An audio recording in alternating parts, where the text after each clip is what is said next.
In the shadow of the City of London, a taste of South America.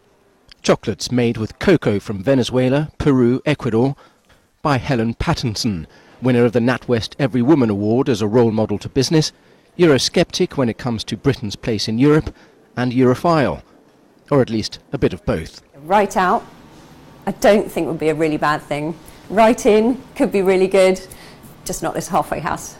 With around 100 people on their payroll and a £7 million turnover, Montezuma's sell premium chocs through their own shops and to retailers like John Lewis and Waitrose.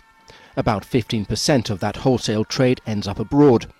For those exports and for imports of raw materials, greater integration, even the single currency, would be a plus. And our cocoa, most of it comes from Central and South America, but we use family processing firms in Italy.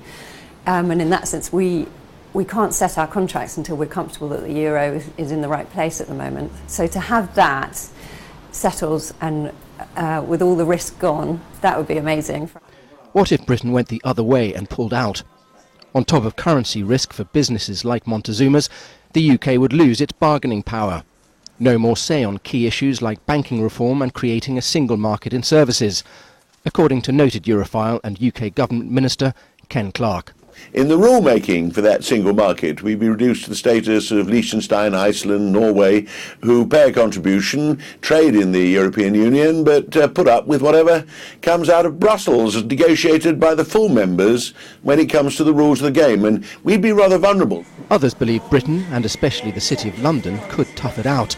That like that great chocolate-producing nation Switzerland, if anything, its rich assortment of financial services could prove even more tempting. Economist Roger Bootle.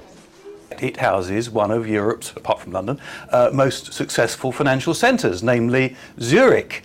I think what you'd find if London was outside the EU, there would be some difficulties. But also there would be all sorts of business that would be attracted to London because people hate the idea of EU regulation.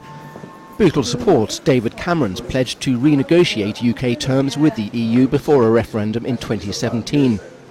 Some see it leaving the Prime Minister in a sticky spot. If he fails to secure EU concessions, it could lead to his political demise. If he succeeds, the British public could still vote against Europe anyway. And for that referendum to take place at all, Cameron has to win an election in 2015 first.